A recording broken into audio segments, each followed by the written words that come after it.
नमस्कार, मी राहुल कुलकर्णी. NDTVमध्ये तुमचं स्वागत आहे. महाराष्ट्राच्या राजकारणात फारच अनपेक्षित अशी चर्चा सुरू झाली आहे आणि काही जणांच्या मते निवडणुका आल्या की अशी चर्चा स्पेशली दोन मराठी माणसांनी एकत्रित यावं, म्हणजे दोन बंधूंनी एकत्रित यावं अशी ती चर्चा सुरू होते. आज पण बघा ना, पार्ल्यामध्ये बॅनर लागले आहेत, दादरला लागले आहेत, माहीमला लागले आहेत. लोक वेगवेगळ्या पद्धतीनं व्यक्त होत असताना त्याचा लसावी जर काढला ना, तर जवळपास 99%हून अधिक मराठी जणांना असं वाटतं की ह्या ठाकरे बंधूंनी एकत्रित यायला काय हरकत आहे. ती चर्चा आणखी व्यापक स्वरूपात सुरू राहणारच आहे. त्याचं फलित काय होईल, कारण मी अनेक जणांच्या मुलाखती करतो आहे. श्री कुमार केतकर यांचं विश्लेषण बघितलं, श्री अकोलकरांचं विश्लेषण बघितलं, पण ज्यांच्या पॉडकास्टमुळं ही चर्चा सुरू झाली ते श्री महेश मांजरेकर आपल्यासोबत आहेत. आणि खरं तर ते देवमाणूस ह्या चित्रपटाच्या प्रमोशनसाठी पुण्यात आलेले आहेत. पण चर्चा अशी झाली फ्रँकली की तुम्ही तो पॉडकास्ट काही ठरवून असं ह्याच वेळेला रिलीज करायचा असं काय? आता काय तशी वेळ पण नाही ना, खरं इलेक्शन पण नाही आहे, काही नाही आहे. त्यामुळे मी ते पॉडकास्ट सुरू केलं. मी देवेंद्रजींचा पण पहिला केलेला आणि सुनील गावस्करचा केलेला. तर मला ना बेसिकली मला जे प्रश्न आहेत मनात, जे कायम ह्या लोकांबद्दल, कुठेही ते पॉलिटिकल न होता, म्हणजे तुम्ही देवेंद्रजींचा तर मी अगदी इलेक्शनच्या आधी घेतलेला, पण मी कुठलंही त्याला दुसऱ्या पक्षाबद्दल विचारलं नाही की त्या पक्षाबद्दल तुमची काय पॉलिसी. मी तुमचं महाराष्ट्राचं विजन सांगा. तर ह्याच त्याच्यामध्ये राजचं मी एक महिन्याबरोबर घेतलेलं पॉडकास्ट, पण मीच नव्हतो, मुंबईत सगळीकडे फिरत होतो. आणि मग राज म्हणाला की त्याचं ते पाडव्याचं भाषण पण आहे, पण त्याच्यानंतर तू पाहिजे टाक. तर ठीक. बरं, मी बँगलोरला होतो आणि ह्यांनी माझ्या टीमने टाकलं होतं आणि मला काही कळेच नाही सकाळपासून. त्यांनी विचारलं तुम्हाला आता टाकू की नको? हो, पण कोणी तुमच्या टीमने विचारलं, तुम्ही ते हां ठीक आहे कॅज्युअली सांगितलं अरे टाकून दे. ते हे झालं ना, पाडवीची सभा झाली आहे म्हटलं तर टाका. आणि मी घरी, मी त्या सकाळी आलो त्याची बँगलोरनं, घरी आलो आणि फोन सगळ्या न्यूज चॅनलचे. म्हटलं काय झालं, नाही तुमचं काय म्हणणं आहे? म्हटलं कशाबद्दल? तर म्हटलं ते पॉडकास्ट. म्हटलं मी जे म्हणणं आहे ते तर पॉडकास्टमध्ये जाय की. म्हटलं मी वेगळं काय म्हणणार आहे? आणि काय झालं की तो पॉडकास्ट घेताना मी हे माझे प्रश्न, म्हणजे जे मला मराठी माणसाचे प्रश्न वाटतात ते मी विचारले तिकडे. आणि मला आठवतं मी राजला म्हटलं की मी तुला प्रश्न देणार नाही. हां, मी हेच विचारणार होतो की तुम्ही त्यांना प्रश्न आधी दिले होते? नाही अजिबात. आणि मी सांगितलं तर मी अजिबात देणार नाही. आणि मी म्हटलं की तुला एखादा प्रश्न नाही पटला, तू नो कमेंट्स म्हण. म्हटलं मी दुसऱ्या प्रश्नावर येईन. म्हटलं त्यातली स्पॉन्टेनिटी जाईल. म्हटलं मी तुला प्रश्न सांगितले तर आणि बरं, मला तेही विचारत होतं बाळासाहेबांचं काय रिॲक्शन होती. म्हणजे मला इनफॅक्ट एवढं अजून विचारायचं होतं की मी त्याला म्हटलं आपण पार्ट 2 करू पुढे. खूप साऱ्या गोष्टी ज्या मला विचारायच्या राहून गेल्या. पण याच्या ओघाओघात आलं की काय असतं की आपल्या इथे ना जी मला ती कायम जी गोष्ट मी त्याच्यात सांगितली ना, ती काड्या सगळ्यांकडे द्याने तोडायला सांगा. एक मी आता ना सगळीकडे जातो शूटिंगच्या ह्याच्यासाठी. म्हणजे मी साऊथला खूप जातो आणि मी तिकडे जेव्हा बघितलं ना की त्यांनी आपापले सगळे रिस्पेक्ट एवढे ठेवलेत ना. म्हणजे मी आत्ता एक कन्नडा सिनेमा केला, सगळे एज्युकेटेड लोक होते तिथे. एक मुलगी होती जिला मराठीच मुलगी होती, तिला कन्नड आणि मराठीत म्हणजे ती माया ठेवलेली मला डायलॉग समजावून सांगायला की तुम्ही लिहून घेतो ना देवनागरीत. पण बाकी कन्नड सोडून भाषा बोलत नाही. त्यांच्याशी काय बोलायचं. मग मध्ये एका तिकडे मोठा प्रोड्युसर आहे, त्याने मला भेटायला होतं आणि त्याला गोष्ट ऐकायची होती. त्याला मी सांगूच शकलो नाही. त्याचं हिंदी धड नाही, त्याचं इंग्लिश धड नाही. तर मी म्हटलं की, आणि हा मला खूप पहिल्यापासून त्रास होतो की आज मराठी सिनेमा इथे मागे का महाराष्ट्रात? कारण कोणालाही रस्त्याच्या शेमड्यापर्यंत विचार त्याला हिंदी येतं कडाकडा. तुम्ही कुठे जाऊन बाळगाव नावाच्या साहित्य जामखेडमध्ये जाऊन विचारलं त्याला हिंदी येतं. तुमचे कॉम्पिटिशन त्यांच्याबरोबर ना, त्या राक्षसांबरोबर. आमचे 3 कोटीचे पिक्चर, यांचे 300 कोटीचे पिक्चर, काय करणार आहे? मुंबई आहे, देवनागरी संदर्भ. एक्झॅक्टली. तर मी ते मला ते कायम खातं की एक महाराष्ट्र ना, आणि मला त्याचाही काही प्रॉब्लेम नाही. आज एक देश आहे आपला. आज मुंबईमध्ये ऑपॉर्च्युनिटीज आहेत की लोकांनी यावं इथे नोकरीसाठी. पण जो मी प्रश्न विचारला तो जास्त एलॅबोरेट केला नाही, झालं नाही, कारण ती मला घाई होती. की माझं म्हणणं आहे की मुंबईचा फुगा हा फुटायच्या 8 पटीने फुगवला गेलाय. की ऑलरेडी तो फुटण्याच्या वरजवर आहे. कारण ती मुंबई एवढी निबर आहे म्हणून फुटत नाही येतो. म्हणजे मी कायम म्हणतो की लोक एकत्र समजा 8 वाजता चुकली तरी फ्लड होईल. गाड्या तुम्ही लाईनीत लावू, कुठे गाड्या म्हणजे गाड्या मी आता लावतो, मला सारखे सारखे त्या पोलिसांचे हे येतात, नो पार्किंग लावले फाईन आहे. तुम्ही मला जागा द्या ना पार्किंगला, नाही तर गाड्या देणं बंद करा. म्हणजे कुठे म्हणजे मी आता इथे लावली, नो पार्किंगमध्ये लावली समजा, मला नाही लावायची तिकडे, मला तुम्ही सांगा ना इथून साधारण 3 किलोमीटरच्या क्षेत्रात कुठे मी पार्क करू. तर ते जे आज झालं आहे ना, आणि म्हणजे मुंबईसारखी शहरं, ते मी त्याला विचारणार आहे, मुंबईसारखी शहर मी म्हणतो जाऊ दे, महाराष्ट्रात बाहेर जाऊ दे, महाराष्ट्र डेव्हलप करा जिथे लोक येतील फॉर जॉब ऑपॉर्च्युनिटीज. ते दुसरी मुंबई, तिसरी मुंबई, जसं न्यू मुंबई. आता मला ते काय म्हणतं की तो लवासा खूप छान शहर होतं, कोणीतरी तिकडे केस केली, ते बकाळ करून टाकलं. ते जर का डेव्हलप झालं असतं, आज तिकडे ऑपॉर्च्युनिटी झाल्या असतं जॉब. तुम्ही हे जे बोलताय ही भूमिका राज ठाकरे यांची, ज्या भूमिकेमध्ये सातत्य आहे, अशा ज्या काही 4-5 भूमिका असतील त्यातली ही एक भूमिका. मग तेच म्हणून मला ते इलॅबरेट करून विचारायचं आहे ते. आणि हा पण मला तो प्रश्न पडलेला ना की united we stand, divided we fall, हे जग म्हणतं. तर तुम्हाला त्यातनं काही करता आलं तर, हा जो कॉमन मॅनचा प्रश्न तो मी तिकडे विचारला, मला माहिती पण नाही त्याचं एवढं रिपरकशन. मला तर असं वाटलं की तुम्ही ते खूप, तुम्ही म्हणाल की मराठी माणसाच्या मनातले प्रश्न, हो, तुम्ही जो तो एक निश्चित असा जो प्रश्न विचारा दोघा भावांबद्दलचा, तो असा ठरवून की मला हे विचारायचं नाही विचारत होतोच मला तो ठरवून की काय म्हणजे आता फ्युचर काय तुमचं. आज कसं आहे की हा काय होतं आहे की मला विचारतं माझी विचारसरणी, मी म्हणतो की मी आता या गिव्हन पार्टीजमध्ये मी कुठल्या पार्टीला फॉलो करेन, मी आज BJPला फॉलो करेन 100%. बिकॉज त्याचं कारणही सांगतो मी, ते त्या ह्याच्यात पण बोललो, पण ते फार इलॅबरेट झालं नाही. काय होतं की आज समजा BJPला मेजॉरिटी मिळाली नसती, आता अलायन्स करायला लागलं थोडंसं, ते महाराष्ट्रात की बाहेर देशभर? इंडियामध्ये, ओके, बरोबर. हां. समजा ते अलायन्स झालं नसतं, समजा ह्या इंडियाचं सरकार आलं असतं, म्हणजे किती देशाला लुटलं मला कळत नाही. मांजरेकरावरती टीका होणार आहे आता हे. नाही म्हणजे तसं म्हणत नाही, कारण एव्हरीबडी हॅव देअर अजेंडा ना. मी कुठल्या पार्टीबद्दल टीका करत नाही आहे. 15 पार्ट्यांचं सरकार झालं असतं. खिचडी, यू डोंट वॉन्ट खिचडी. खिचडी नको होती मला. इथे स्टॅबिलिटी तरी आहे ना, ह्यांच्या 250च्या वरती आहेत ना BJPचे, तर ती एक स्टॅबिलिटी मला पाहिजे ना गव्हर्नमेंटमध्ये. आज माझा पहिला जो प्रश्न होता राजाला की तू जर का मोदींची एवढी तारीफ केली, तू why didn't you stick to them. आज सरकार बनायचं थोडंसं, आणि सगळ्यांचेच विचार तुमचे जुळणार नाहीत, पण तुम्हाला जर का एका राज्यासाठी सरकार चालवत असेल, you have to make some compromises. मग काय मत आहे त्यांचं ऑफ रेकॉर्ड? ते नाही, ते जे बोलले ते म्हणलं माझं काही BJP प्रॉब्लेम नाहीच आहे. पण आता काय झालं आहे, म्हणजे मी तोही प्रश्न विचारला की शिंदे ज्यावेळेला इथे आले, तर तू का नाही तिकडे टेक ओव्हर करतो, Y didn't you align with them. एक मोठा पक्ष झाला असता, आणि मला वाटतं शिंदे साहेब वुड हॅव लव्ड इट. पण एक तुमच्या मुलाखतीनं काय झालं, मी तुम्हाला त्याची चर्चा का जास्त झाली? कारण मी खूप राज ठाकरेंची प्रत्येक मुलाखत, प्रत्येक भाषण खूप बारकाईने बघतो. One of the intelligent politician. तो जो क्लेश आहे ना की दोघा भावातल्या वैयक्तिक नातेसंबंधातल्या, तो क्लेश त्याने अनेक वेळेला जाहीरपणे बोलून दाखवलेला आहे. तो प्रसंग तुम्हाला माहिती आहे की बाळा गेले, 2 वाजेपर्यंत वाट बघत बसले. आणि माझं राज ठाकरेंच्या राजकारणाबद्दल चाकलं असं आहे की 2 भावामध्ये जर हात पुढे करण्याची वेळ आली तर ती प्रत्येक वेळेला राज ठाकरे यांनी केली, उद्धव ठाकरेंनी त्याला नकार दिला. तो क्लेश मनात असताना पहिल्यांदा तुमच्या पॉडकास्टमध्ये राज ठाकरे असं म्हणाले की महाराष्ट्र मोठा आहे. तर हे काय? ते जेन्युइनली बोलले, म्हणजे मी इनफॅक्ट त्यापेक्षा जास्त काहीतरी असं जिडलं, पण ते इतकं जेन्युइनली बोलले. काय त्याला काय आज प्रॉब्लेम सॉल्व्ह व्हायचा असेल ना, त्यांनी एकत्र आले तरच होईल, म्हणजे पक्ष वाढवायचं असेल तर. हे असं माझं मत आहे, म्हणजे बाकी नाही.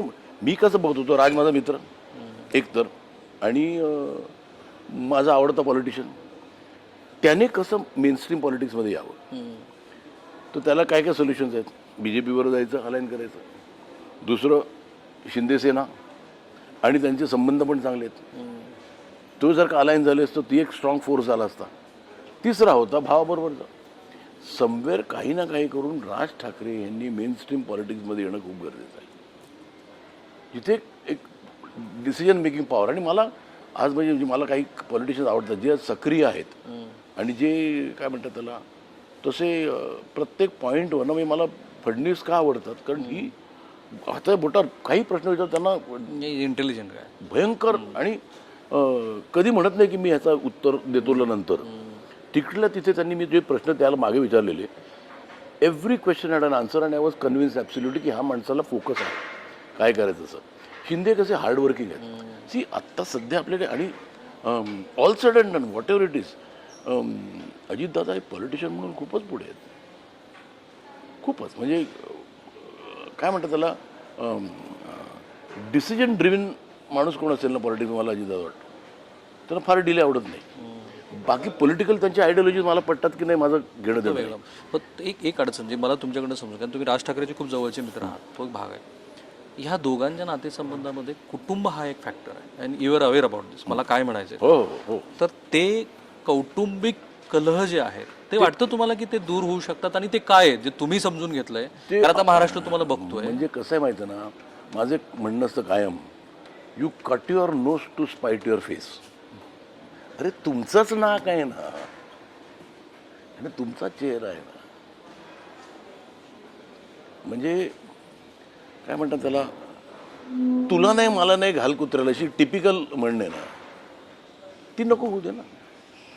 पण आहेत कौटुंबिक कलह आहेत वी हॅव टू ॲग्री 1000% आहेत ना आहेत मी ते दिसतच आहे ना त्याला काय करणार. त्यात रश्मी ठाकरे हा पण एक अँगल आहे ते मला माहिती नाही पण मी असं म्हणत नाही माझं म्हणणं आहे की सगळं बाजूला ठेवून तुम्ही येणं don't cut your nose to spite your face.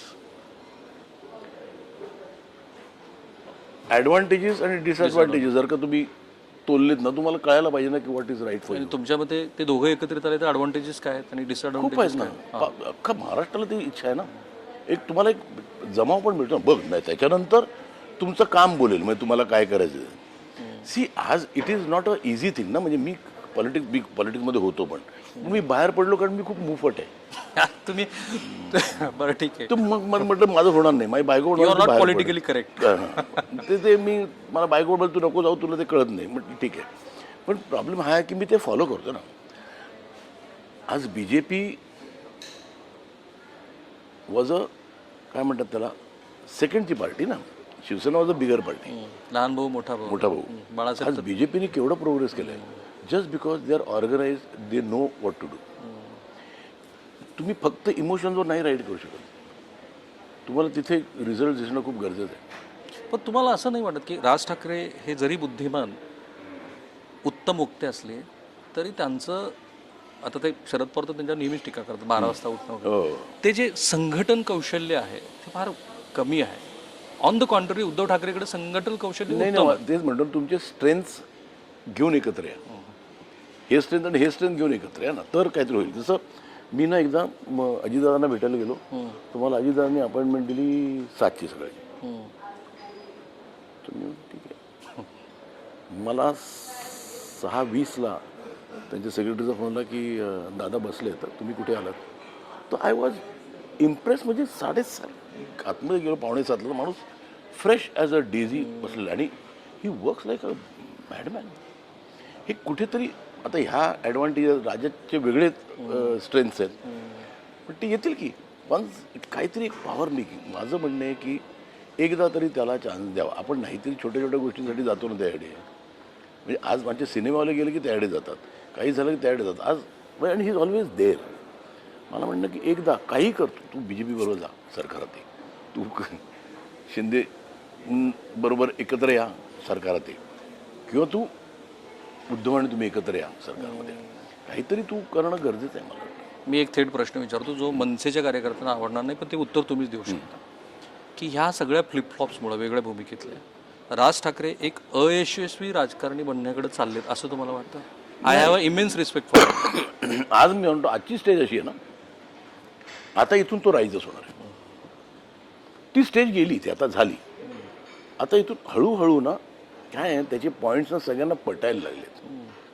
तो थोडासा परखड आहे तो डायरेक्ट बोलतो विचार करत नाही की त्याला काय वाटेल याला काय वाटेल तो डायरेक्ट बोलतो. आणि जात हा कधी भाग नसतो राज ठाकरेच्या भाषेत कधीच नसतो आणि तो आता हळूहळू लोकांना त्यामुळे इथून राज ठाकरेची राईजच आहे नक्कीच.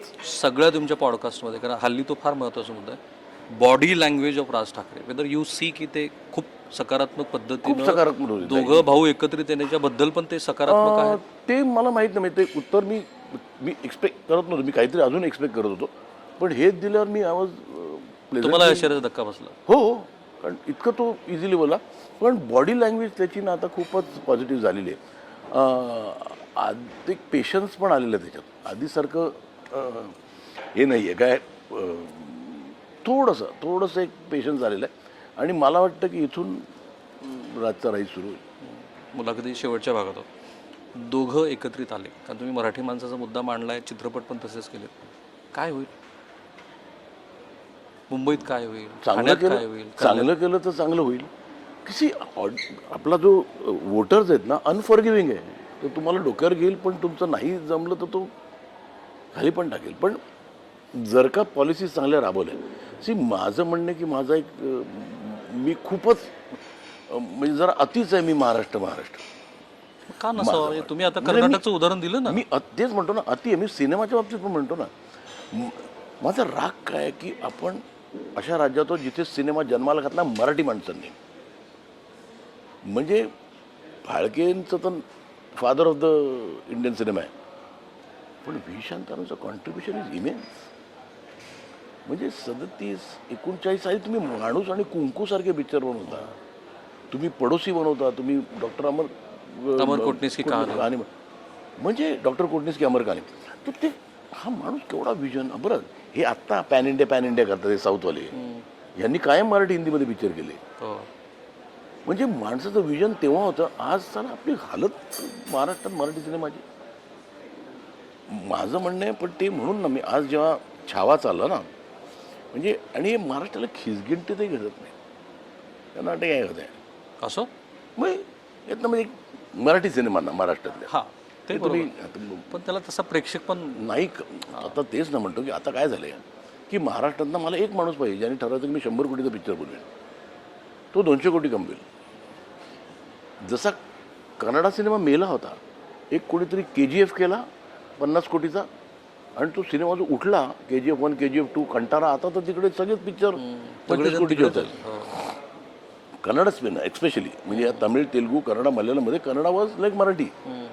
3-1 कोटीचे पिक्चर, पडलेले पिक्चर मराठीत कोणतरी केलं आहे का, मी सांगतो त्याचं कारणही खूप माझ्याकडे स्ट्रॉंग आहे. आज महाराष्ट्राने जी थोतरीत मारली ना अख्ख्या देशाच्या, म्हणजे फिल्म इंडस्ट्री आहे तसं नाही, म्हणजे नॉट देशाच्या, म्हणजे you are saying in good sense. हां, की आज एक छावा नावाच्या पिक्चरनी फक्त महाराष्ट्रात जवळजवळ 500 कोटीचा बिझनेस केला आहे. फक्त महाराष्ट्रात, म्हणजे तेवढी ताकद आहे.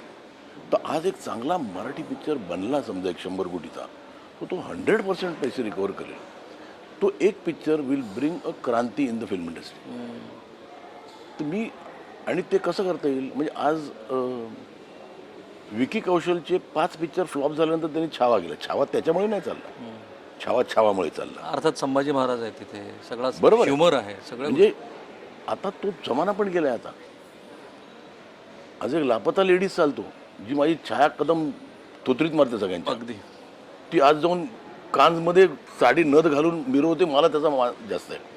तर हा जो मराठीपणा आहे ना, मराठीपणा सिनेमा, तो मला ह्या वर्षात रेटून, म्हणजे मी हिंदी सिनेमा केला ना तरी माझं हिरो मराठी असेल. पण मग तुम्ही कधी, आता देवेंद्रजीची तुम्ही मुलाखत केली आहे, तर हा भाव तुम्ही तिथे व्यक्त केला नाही? केला होता ना त्याविषयी, केला. तुम्ही ऐका परत, मी ते पण सांगितलं त्यांना, म्हणजे मराठी सिनेमात ते मला बोललेले. आता मला पुन्हा एकदा भेटायचं टू रिमाइंड हिम की त्यांनी काय प्रॉमिस. आणि हिंदी सक्तीबद्दल काय मत तुमचं? ही माझं म्हणणं आहे की सक्ती कोणाचीच नसावी, कुठली नाही. म्हणजे मला चॉईस आहे की नाही, तुम्ही, मी I am a citizen of a country which is democratic. मला नाही शिकायचं आहे तर मला का तुम्ही फोर्स करता? तुम्ही ठेवा, तुम्हाला पाहिजे तर घ्या, पर्याय द्या. असं बरं, ही सक्ती चेन्नईमध्ये आहे का? स्टॅलिनने तर नकार दिला ना, ते म्हणे, नाही करणार मी, नाही केलं ते. बरं, एकच शहर आहे जिथे तुम्हाला हिंदी शिकवायची काही गरज नाही, ती महाराष्ट्र आहे. म्हणजे आता मी सांगतो ना, मी गावागावात जातो तिकडे सगळे चोख हिंदी बोलतात. मी थेट प्रश्न विचारतो, ह्या हिंदी संस्कृतीमुळं मुंबईचं काय नुकसान झालं? मुंबईचं काही नुकसान नाही झालं. काय झालंय मी सांगतो. एक तर मुंबई म्हणता याचा मला आनंद आहे. अर्धे लोक बॉम्बे म्हणतात. का म्हणता तुम्ही बॉम्बे? दिलं ना त्याला तर मुंबई नाव. एकही माणूस मद्रास म्हणत नाही. पण हे का होतं म्हणजे आपण फार तेच म्हणतो ना, कुणी यावर टिचकी मारून जावं असं महाराष्ट्राची नका हालत करू. माझा माझा राग तो आहे की आता म्हणतात ना सगळे मुंबई ठरवून बॉम्बे म्हणतात हे. I went to Bombay. पण एकही माणूस आता जेव्हा म्हणाला ना की आय वेंट टू मद्रास, तर मी काही करतो. आय वेंट टू चेन्नई म्हणतो. मग काय प्रॉब्लेम? म्हणजे माझं सक्ती पण नाही आहे. पण ठेवलं ना, किती वेळ लागतो मुंबई म्हणायला, पाठ करायला. तुमच्या पॉडकास्ट नंतर निर्माण झालेली राजकीय अडचण मी तुम्हाला सांगतो. काय झालं की भारतीय जनता पार्टीला आता मुंबई महानगरपालिकेमध्ये आपला महापौर असावा असं वाटतं. साहजिक आहे, कारण त्यांचे नंबर चांगले आहेत. आता ते दोन भाऊ एकत्रित येणार म्हटलं की 3 वाटेकरी होते मराठी माणसाच्या मतामध्ये. ऑब्व्हियसली एकनाथ शिंदे होते. हे 2 भाऊ जर एकत्रित आले तर जो काही मुंबईमध्ये मराठी टक्का उरला आहे तो त्यांच्याकडे जाईल आणि आपल्या ह्या स्वप्नाला कुठेतरी धक्का पोहोचेल असं भाजपला वाटतं. आणि मला आशिष शेलारांचं ते जे स्टेटमेंट आहे तुम्ही बघितलं का? आशिष शेलार काय म्हणाले? नाही. इंटरेस्टिंग आहे. आशिष शेलार असं म्हणाले की जेव्हा राज ठाकरेंनी महेश मांजरेकर यांच्या पॉडकास्टमध्ये असा भाव व्यक्त केला तेव्हापासून माझी त्यांची मैत्री संपली. सो कदाचित ते त्यांचं वैयक्तिक मत असेल, पण भाजपमध्ये ती अस्वस्थता आहे ना. नाही, मी तसा विचार पण केला नव्हता. मी कुठे इलेक्शनचा विचार केला नव्हता. मी आपलं एक जेन्युइन एक मराठी माणसाच्या मनातला प्रश्न विचारला त्यांना. आणि कसं आहे, आणि ते पॉलिटिकली एकदा बसून जेव्हा तरी रे, कशाला तुम्ही म्हणजे नका पॉलिटिकली एकत्र येऊ. एक फॅमिली आहात ना तुम्ही. असं काय झालं की तुम्ही एकमेकांची कुणी दोन्ही काढता ना. तुम्हाला माहिती आहे काय झालं? हो, तेच म्हणतो ना मी. आणि आमचा माणूस बिचारा आहे राज. महेश मांजरेकरांच्या ह्या भूमिकेवरती बाळासाहेबांचं काय मत राहिलं असतं? बाळासाहेब माझे खूप चांगले मित्र होते. म्हणून तर प्रश्न विचार. I know. खूप चांगले. म्हणजे बाळासाहेबांनी मला वाटतं, मी शिवाजीराजे भोसले बोलतो, कमीत कमी 50 वेळा पाहिलं. मी गेलो की मला घेऊन जायचे असे आतमध्ये. त्या नर्सला सांगायचे सांगणार DVD प्लेअरमध्ये कायम DVD असायचे मी शिवाजीराजे भोसलेची. आणि एक लोकांना माहिती नाही पण मला एकदा बाळासाहेबांनी घरी बोलून सांगितलं की तुम्हाला शिवसेनेत हवायचं. वा. मी घाबरलो. म्हणजे मॅन वॉज ग्रेट. म्हणजे I to adore that man. बरं, उद्धवजी पण माझे चांगले संबंध आहेत. मी बसले माझी मी थरथरत लागलो. मी म्हटलं नाही, मी बाहेर आलो त्याच्या मातोश्रीच्या बाहेरने राज ठाकरेचा फोन आला मला.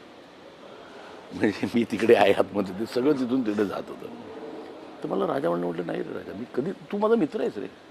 इट इज नॉट अबाउट माझी आयडिओलॉजी का काही, मला तिकडे जायचं की इथे जायचं. तू माझा मित्र आहे, संपला विषय. मी घरी आलो, फोन स्विच ऑफ केला, 3 दिवस ऑफ करून फोन बसलो. 4थ्या दिवशी फोन ऑन केला, बाळासाहेबांचा फोन होता. काय झालं म्हटलं, राजा माझा मित्र आहे. म्हटलं राजा माझा मित्र आहे. संपला ना विषय. की बरं, मी काय तेवढं फार पॉलिटिकली ॲम्बिशियस नव्हतो. दुसरा कोणी असं तर त्यावेळेला त्यांनी ती ऑपॉर्च्युनिटी घेतली बाळासाहेब असताना. पण मला आय अडोर्ड बाळासाहेब. पण गिव्हन अ चॉईस बिटवीन मी राजचं काय करतो, राज माझा मित्र आहे ना. काय खूप वर्षापासून मित्र आहे. पण जेव्हा हे दोघं भाऊ विभक्त झाले तेव्हा बाळासाहेबांना ज्या काही त्यांच्या भावना असतील त्या कधी तुमच्यापर्यंत आल्या, ऐकल्या तुम्ही? मी राजा त्या इंटरव्ह्यूमध्ये एक वाक्य म्हटलं आहे की काका आणि वडिलांच्या लढाईत वडील जिंकले का.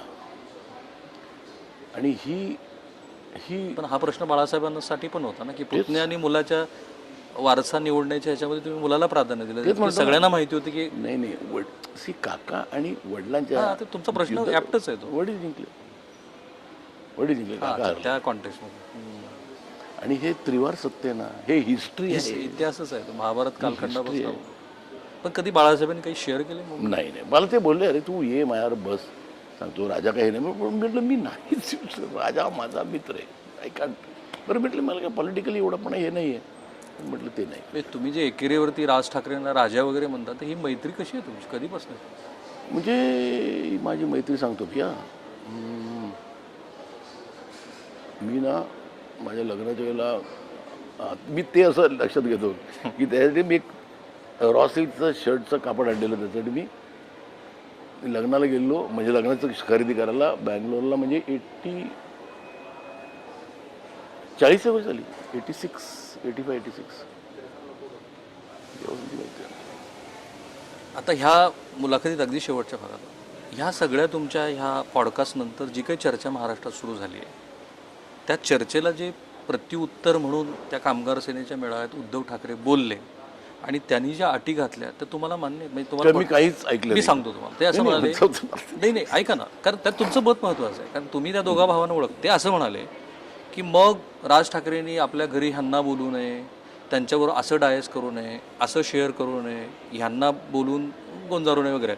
त्याला मनसेकडनं प्रत्युत्तर असं आलं की मग तुम्ही 2019ला जेव्हा भारतीय जनता पार्टीची साथ सोडली तेव्हा तुम्ही काँग्रेसच्या बाजूने गेलात, हे कसं चालतं? तर ह्या अटी आणि हे बघता हे दोघं. मी ते ऐकलं नाही, पण मी कुठेतरी मला कोणीतरी सांगितलं अशाच्या अटी घातल्या. पण ते काय असतं की कुठलंही राजकारण अटींवर चालत नाही.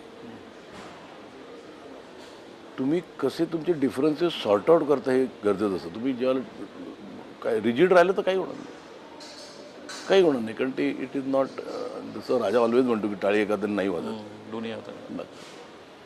उद्धव ठाकरेंचं व्यक्तिमत्व कसं वाटतं तुम्हाला? माझ्याशी खूपच चांगले आहेत बाबा. नाही, व्यक्तिमत्व कसं आहे, weather he is really understand की इश्यू काय आहे, मला माणसाला समज. मला जे मी त्यांच्यावर होतो मध्ये मी ते मुख्यमंत्री असतानाच मला एक आमच्या मुलीचा एक पिक्चर आलेला मेजर नावाचा, तो उन्नीकृष्णन होता ना त्याचा, त्या मेजरचा शहीद झाला होता. हां, तर त्या ज्याने तो पिक्चर केलेला हिरो, तो म्हणाला की मला भेटायचं आहे मुख्यमंत्र्यांना. तर ती आता कसं आहे की मी राजाच्या जवळचा ना, बट त्यांनी काही नाही, विदिन 1 फोन कॉल त्यांनी वेळ दिली. किती वेळ बाई म्हटलं 15 मिनटं. ह्याला विचारलं म्हटलं 15-20 मिनिट, ठीक आहे. मी त्यांना फोन केला तिकडे, मग त्यांच्या यांना म्हटलं की ते येतील, माझी मुलगी पण येईल, तो पोरगा पण येईल आणि ते काय म्हणजे मीट येऊ. म्हणलं नाही तुम्ही पाहिजे. मी गेलो तिकडे, तर मी गप्पा मारत बसलो. ते म्हणजे कमीत कमी 2.5 तास आम्ही गप्पा मारत होतो. 15 मिनिटाचे 2.5 तास. आणि सगळे होते, रश्मी वहिनी होत्या, आदित्य आला, छान गप्पा झाल्या. तर ते म्हणजे तेच म्हटलं ना की माणूस म्हणून मला त्यांच्यात काही हे वाटत नाही, पण समवेअर पॉलिटिकली मला कळतच नाही कधी कधी. म्हणजे 2019ला त्यांनी जे केलं ते म्हणजे मला ते म्हणजे तो एक विषय आहे तो 36 दिवस हा. मग ते काय आकलन तुमचं, असं का केलं उद्धव ठाकरे? काय माहिती. एक तर हिंदुत्वाचा विचार नाही, मी सोडला ते जात असं. नाही, मी पिक्चर करीन त्याच्यात. मी आता स्टोरी सांगत नाही माझी, मला माहिती आहे माझ्या त्याच्यात कोणी कसे नाही, तुम्हाला असं वाटत नाही की हा कोणी कसे काय खेळ पासे फिरवले. हो, गेम तो चेसचा गेम होता तो. ते 36 दिवसात म्हणजे कार्पो आणि कास्परोव लाजेल असा चेसचा गेम होता तो. आणि मांजरेकरचा चित्रपट करतायत. करायची इच्छा आहे, पण बघू. म्हणजे ते दोज 36 डेज. पण उद्धव ठाकरेंच्या व्यक्तिमत्वामध्ये अति सावधपणा आहे असं कधी नाही वाटत? कारण ते मुलाखतीला बसल्यानंतर सुद्धा प्रतिवाद जो करतात ना, असं मनात, राज ठाकरेंचं कसं की ते मनात आहे असं वाटतं. म्हणजे हे उद्धव ठाकरेंच्या समर्थकांना आवडणार नाही, पण हे माझं नाही, त्यांच्याबद्दलचं आकलन आहे. मी see whatever I have met that man, मला तो थर जेंटलमॅन वाटतं. ओके. पण ते तर तसं काही काम नसतं ना. मी आता हे ज्या कामासाठी गेलेलो, ती he was very very nice. म्हणजे त्यांनी हा आकच ठेवला नाही की हा राज ठाकरेचा मित्र आहे. त्यामुळे ही वॉज, आणि माझं कायमच दोघांची बरं होतं. म्हणजे काही माझी रस्तिकेच होती मधल्यामध्ये. पण आता राजने हात पुढं केलाय, उद्धव स्वीकारतील असं वाटतं? तो विचारच केला नव्हता. म्हटलं मला आपला सहज एक प्रश्न विचारायचा म्हणून विचारला. आणि रश्मी ठाकरेबद्दल तुमचं आकलन काय ॲज अ पॉलिटिकल? आता त्या राजकीय व्यक्ती आहेत. नाही, पण माझ्याशी त्या कायम व्हेरी व्हेरी छान. म्हणजे एक आपण एका हिंदू कुटुंबात जातो आणि जसं स्वागतन तसे त्या वाटल्या मला खूप. गृहिणी म्हणून मला ते खूपच पॉझिटिव्ह वाटलं. आणि आदित्य? आदित्यशी फार नाही, आधी होतं, पण आम्ही क्रिकेट खेळलो आम्ही एकत्र. पण ह्याच्यानंतर माझं काही फार तसं हे आलेलं नाही त्याच्याशी, आदित्यशी. पण राजने अगदी शेवटचा राजने आपल्या मुलाला राजकारणात आणलं. एक तर ती वेळ चुकली, खूप आधी आणायला पाहिजे होतं की आणायलाच नको? नाही, मला वाटतं की ठीक आहे ना. जसं मी आयुष्यात आत्ता मी कुठेतरी इंटरव्ह्यू देऊन आलो, म्हटलं माझे सगळ्यात मला आवडते दिवस कुठले, जेव्हा मी फेल झालेलो. Those are the days I cherish the most, because तो फेल झाला नसतो तर आज मी इथे नसतो. पास झालो असतो, मी कुठेतरी डॉक्टर झालो असतो की हे गेलो असतो, मी इथे आलो असतो का? I am happy in my space ना. तर माय फेल्युअर्स आर माझे जे फेल्युअर्स आहेत ना, त्यांना मी खूप रिस्पेक्ट करतो. महेश मांजरेकर यांची मराठी माणसासाठीची काय इच्छा आहे? राजकारण, मुंबई, राजकारण, मी राजकारण सगळ्या अर्थाने विचारलं मी राजकारणात येणारच नाही. मला फक्त जे आहे ना की तुम्ही नाही, पण एक राजकारण कसं असायला राजकारण मला मी मी आधीच सांगितलं ना की मी थोडासा आहे मी बायस्ड म्हणजे BJP शिवसेना ह्याला मी पहिल्यापासूनच बायस्ड. तो हिंदुत्ववादी विचार म्हणून की मराठी म्हणून? नाही, इन जनरलच मला आहे. मी म्हणजे जनसंघापासून आहे मी. माझे वडील सगळे जनसंघ. मी एकेकाळी त्यावेळेला वडिलांनी आम्हाला जबरदस्ती जायला लावलेलं, पण ते कॉलनीतच राडे व्हायचे. शाखा खरा तो एकची धर्म. तर ते कॉलनीत तसं होतं ना, ते गेलो तिकडे गेले ही मुलं, म्हणजे आमचं काही घेणं देणं नाही. घरून पटके मारले म्हणून गेलो तिकडे. ते आम्ही एक व्यायामशाळा म्हणून जायचो एक, आणि इट वॉज एक्स्ट्रीमली पॉझिटिव्ह होतं ते.